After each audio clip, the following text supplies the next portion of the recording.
Madame, monsieur, bonsoir. Très heureux de vous retrouver. Soyez les bienvenus dans ce 19h. Les premiers cas autochtones de choléra détectés dans le département, c'est à Koungou que plusieurs personnes se retrouvent porteuses du virus. L'Agence régionale de santé déploie les moyens dans la localité afin de lutter contre la propagation de la maladie. Nous sommes le 27 avril, le jour férié à Mayotte, et en ce jour, on commémore l'abolition de l'esclavage. Plusieurs actions sont mises en place pour commémorer l'événement. Quelle histoire de l'esclavage avec l'île de Mayotte? Nous en parlerons avec l'historien Insa Denguizijou. Il est notre invité. Et puis du sport en football, la nouvelle saison 2024 a commencé ce samedi en levée de rideau de ce nouvel exercice, la finale de la Supercoupe opposant le champion FCM au vainqueur de la Coupe de France régionale Rosador. Et ce sont les Verts de Rosador de Passamenti qui remportent le trophée. On y reviendra en fin de journal. Un centre de dépistage est mis en place à partir d'aujourd'hui et pour quelques jours dans la commune de Koungou. Et déjà, un nouveau cas de choléra détecté aujourd'hui dans ce même centre. L'ARS a lancé une opération de vaccination massive à Koungou, une localité qui inquiète particulièrement les autorités sanitaires. Raïna Alilouafa, Nadia Ali. C'est une opération coup de poing qu'a entamé l'Agence régionale de santé de Mayotte ici à Koungou depuis que le nombre de cas de choléra ne cesse d'augmenter. Depuis jeudi, tous les habitants de la commune sont invités à venir se faire vacciner alors qu'avant c'était uniquement ceux qui habitaient dans la zone géographique de la personne malade. Il existe des points de vaccination comme celui qui se trouve derrière moi et les habitants viennent en masse. J'amène mes enfants pour que je prenne le médicament pour éviter la maladie. Est-ce que vous avez peur du choléra? Si, j'ai peur parce que si le choléra ça vient, ça va être, on va mourir. Du coup, je ne veux pas mourir avec mes enfants. Je suis là pour la santé, ma santé à moi. Il est normal que je m'en inquiète parce que c'est une maladie très grave. Si on ne fait rien, on crève. Après avoir bu le vaccin, les personnes reçoivent également un kit hygiénique. On nous a donné un produit pour potabiliser l'eau chez nous, et puis un jerrycan pour mettre de l'eau, et puis enfin du savon pour se laver les mains et un seau. Depuis ce samedi matin, l'ARS a également déployé un centre de dépistage du choléra à Koungou. Les habitants qui ressentent des symptômes peuvent venir se faire dépister ici. On a là un SAS avec une infirmière qui va procéder, au dépistage de la personne, donc par TROD, qui permet d'avoir un résultat rapide en 15 minutes. On a ce dispositif qui est en place depuis la fin de matinée, qui se tiendra demain et après-demain dans cette configuration. Il faudra qu'on voit, au fil des jours, comment on s'améliore et comment on adapte le dispositif en fonction du nombre de personnes qui arrivent. Au moment où nous réalisions ce reportage, une personne a été testée positive au choléra et a été emmenée par une ambulance au centre hospitalier de Mayotte. Parlons à présent de la 16e édition du Festival des Arts traditionnels de Mayotte, le Fatma qui se poursuit. Aujourd'hui, 27 avril, se tient la commémoration de l'abolition de l'esclavage, époque encore méconnue par beaucoup de Mahorais, voire même reniée. Pourtant, il existe bien un patrimoine de cette période de servitude. Ismaël Mohamed Ali, Bibi Mariam Hadidi. Un chemin mémoriel en bord de mer à Mamoudzou. Deux stèles commémorant la période de l'esclavage, réalisées par des artistes réunionnais et malgaches, embrassent la liberté et l'horizon d'azur. Cette statuette m'évoque beaucoup de souvenirs par rapport aux esclaves. Ça permet aux jeunes de ne pas oublier. Une route qui serpente jusqu'au comité du tourisme. Entre d'une exposition réalisée par le musée de Mayotte sur le patrimoine intangible de l'île, programmée dans le cadre du Festival des Arts. L'Afrique a beaucoup donné avec l'esclavage, comme l'arrivage des instruments ou des nouvelles traditions qu'ils ont importées avec eux à Mayotte. L'esclavage est un système juridique et social appliquant le droit de propriété aux individus, autrement dit, la domination de l'homme par l'homme. Certaines personnes connaissent l'histoire, mais continuent à la nier, à la cacher parce qu'elle fait honte. D'autres, notamment le jeune public, ne connaît pas l'histoire et a besoin d'être accompagné par les faits par l'explication, par la pédagogie. Les stigmates de cette période sont encore vivaces, notamment dans le langage courant, dans le Shimaoré ou le Shibushi. Dans la langue maoraise, il y a encore les Wangwana, les Washenzi, les Watoro aussi, je crois. C'est attesté donc qu'il y avait en fait une dissociation dans la population entre ceux qui étaient à un niveau un peu plus élevé et ceux qui étaient à un niveau un peu plus bas. Mes parents ont préféré supprimer certains mots qui peuvent rappeler à l'esclavage dans le vocabulaire maoré pour éviter que ça heurte. Le patrimoine bâti met en exergue cette période de l'histoire où la féodalité mahoraise était divisée entre noblesse, hommes libres et esclaves. Une séparation sociale et spatiale qui s'opérait jusque dans les cimetières, comme ici à la Pointe Mahabou. Nayad, 15 ans, passionné par ce site historique, nous explique. C'est les mamans qui m'ont appris comment la Pointe Mahabou il est. Comme là, ça c'est le sultan qui est enterré là, André Nantsoudi. Et là, c'est les esclaves qui sont tous enterrés là. Il y a des esclaves, il y a les esclaves qui le préparaient à manger. Il y a les esclaves qui le portaient dans le fitako. L'esclavage est aboli à Mayotte par l'ordonnance royale du 9 décembre 1846. Mais localement, le texte est promulgué le 1er juillet 1847. L'engagisme, un nouveau système de main-d'œuvre humain, prend le relais de l'esclavage dans l'espace colonial français de l'époque.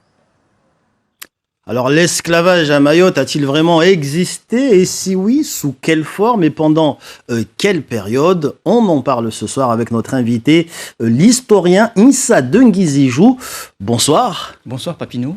Alors, l'esclavage à Mayotte est-il un mythe ou une réalité? Une réalité certaine, une réalité historique, matérielle, mais pour certains, ça demeure encore un mythe parce qu'ils sont dans le déni. Pourquoi ce déni, justement? On entend souvent parler d'un sujet souvent qualifié de tabou, voire inexistant. Enfin, d'où ça vient? Pourquoi il y a une difficulté à Mayotte de parler de l'esclavage? La difficulté de parler de l'esclavage n'est pas propre à Mayotte. C'est toutes les sociétés qui ont connu ce drame-là, qui n'ont pas la capacité de l'affronter. Même si on a des sociétés antillaises on a l'impression qu'ils ont complètement embrassé cette cause-là, mais ça reste difficile. Encore plus chez nous, parce que on est dans une société qui a un rapport différent à l'histoire. Donc, on ne préfère pas se souvenir, parce que comme on dit en Shimaoré, et donc ne rentre pas dans notre présent, on a d'autres préoccupations. Donc se rappeler du passé, c'est s'ajouter d'autres difficultés dans notre présent. Et dans cette période à Mayotte d'esclavage, qui étaient les maîtres et qui étaient les esclaves? Il y a une diversité dans les maîtres d'esclaves. Une diversité parce qu'on a à la fois des arabo-chiraziens, des métis issus de la rencontre entre l'élite locale qui était là avant l'arrivée des arabo-chiraziens et puis l'élite locale qui a intégré complètement la sphère des Makabaïla. Donc c'est cette élite-là, commerçante, et qui vit majoritairement dans le milieu urbain, dans les villes, qui va posséder des esclaves. Alors globalement, on parle de la traite négrière mondiale qui s'est étalée du 16e au 20e siècle, oui. Ou du 14e ou du 16e au 20e siècle, 400 ans. Qu'en est-il à Mayotte? Quelle a été la période concernée? Là, vous avez parlé du côté atlantique, parce que à l'école, c'est ce qu'on apprend, et c'est normal qu'on retienne ces souvenirs-là. En revanche, chez nous, c'est une traite qui est beaucoup plus ancienne, qui commence au Moyen-Âge, et qui perdure jusqu'au XXe siècle pour certaines zones en Afrique australe. Donc du coup, elle est beaucoup plus longue, elle est beaucoup plus massive que la traite atlantique. En revanche, on a des sociétés qui sont majoritairement musulmanes, et comme cette traite-là concerne la zone arabo-musulmane, on refuse de parler de cette question parce qu'elle est gênante et nous met en difficulté vis-à-vis de la fraternité entre co-religionnaires. Issa Denguizijou, merci d'avoir accepté de répondre à nos questions ce soir. Les Jeux Olympiques Paris 2024, c'est dans 3 mois. La flamme olympique a quitté la Grèce aujourd'hui. Elle fera son arrivée par la mer sur le Belém à Marseille le 8 mai prochain. Le Belém à bord duquel notre confrère Mathieu Boisseau a embarqué. On l'écoute. Oui, un grand soleil et une mer d'huile, c'est un début de traversée rêvée pour le Belém. Le début de cette grande aventure a été donné ce matin dans le port du Pirée, en banlieue d'Athènes. Tony Estanguet est venu sur le pont principal pour confier le feu olympique à l'équipage de ce 3-mâts, un voilier historique du patrimoine français. C'est donc le début d'une traversée de 12 jours, traversée de la Méditerranée, un long voyage jusqu'à Marseille, arrivée prévue le 8 mai, puis le début de ce relais de la flamme en France. D'abord l'ouest du pays, puis un voyage en outre-mer avec notamment la Réunion ou la Polynésie française, le retour en métropole jusqu'à la cérémonie d'ouverture à Paris le 26 juillet. Mayotte n'est pas sur le parcours de ce relais de la flamme, mais Mayotte sera représentée au JO avec Abab Abdou Mokhtar qui est sélectionné en tant qu'arbitre pour les épreuves d'athlétisme. Retour chez nous avec du football. Comme annoncé en titre, la nouvelle saison a démarré aujourd'hui avec la Super Coupe de Mayotte. Le FCM était opposé à Rosador et ce sont les Passamaintiens de Rosador qui remportent cette coupe au bout du suspense. Pour en savoir plus, écoutons Aurélien Février qui était sur place à Sada. Vous le voyez derrière moi, c'est Rosador qui a remporté cette super coupe. Les Verts qui soulèvent le premier trophée de cette saison à l'issue d'un match à suspense, puisque Bounia avait ouvert le score pour FCM à la demi-heure de jeu. Mazra lui a répondu pour égaliser à l'heure de jeu. Et puis finalement, ça s'est décidé au tir au but. Une interminable séance de tir au but remportée donc par Rosador. Messi a marqué le tir au but vainqueur. On écoute d'ailleurs Ziné, le numéro 10 de Rosador, qui lui parle de patience. Ça fait plaisir de gagner. En même temps, c'était un derby. Du coup, gagner un derby plus de ça Super Coupe, ce n'est que génial. La différence a été la patience parce que la première mi-temps, on les a laissés jouer le ballon. Du coup, en deuxième mi-temps, on a dit que dès qu'on récupère le ballon, on va essayer d'aller les contrer. Du coup, ça a fini par payer. FCM était double tenant du titre de cette Super Coupe, s'incline donc au terme de la séance de tir au but. On écoute la réaction de Faiz Ali Sharif. Pour moi, il fallait tuer le match dès la première mi-temps. On a eu beaucoup d'occasions, on les a laissés dans le match et dans un derby comme ça paye cash. On a déjà gagné plusieurs fois, on a déjà perdu, comme je l'ai dit. Aujourd'hui, ça n'a pas marché, mais on sera là cette année. Et la fête est totale ce soir à Passamenti, puisque chez les hommes, donc Rosador l'emporte, et chez les dames, eh bien c'est Unicornis qui a battu 4-0 les jumelles de Mzoisia. Les deux trophées Super Coupe iront donc ce soir du côté de Passamenti. Du foot toujours sur la plage cette fois, comme chaque année, l'agence Angalia organise le Beach Foot Entreprise. Cette année, pour cette 19e édition, 40 entreprises vont s'affronter sur la plage de Sakouli ce dimanche 28 avril. Une journée sportive qui se veut aussi conviviale que festive. Et ce matin, les organisateurs ont commencé l'installation sur le site dans la commune de Bandélé. À ce propos, écoutons Laurent Mounier, directeur de l'agence Angalia. Il se confie à Raïna Alilouafa et Nadia Ali. Ça y est, on a commencé à monter nos stands, on a commencé à monter les buts. Il y a déjà des équipes qui sont en train de s'installer. L'idée, c'est qu'on soit prêt demain matin à 8h pour accueillir les 40 entreprises qui vont participer au 19e Beach Foot. On démarre à 8h avec un briefing et à 9h, on lance le tournoi qui va durer toute la journée.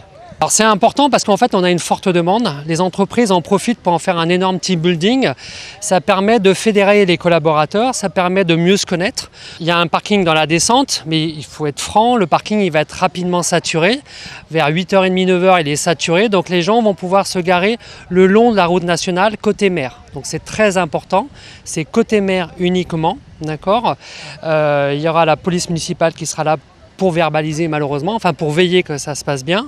Voilà. Et autrement, il y a le parking à Amuro et les gens peuvent revenir ensuite à pied. Et en bref, un petit mot de basket pour vous informer qu'aujourd'hui, le jeune Jaden Adina remporte le challenge national basket en 3-3. Il remporte la finale avec son équipe aujourd'hui.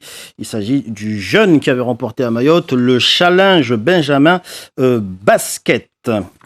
Et avant de nous quitter, sachez que vous pourrez suivre ce soir en télé et en direct d'Aix-les-Bains, en Savoie, la finale de l'élection nationale Miss Excellence. Ce sera ce soir à 21h45, heure de Mayotte.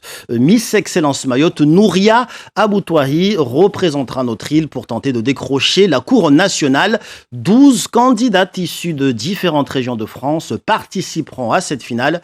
Une émission présentée par l'animateur Philippe Risoli, retransmission en direct à 21h45. Courage, Nouria. Voilà tout pour ce soir. Merci pour votre attention. Dans un instant, la météo et on se retrouve juste après pour le journal en maoré.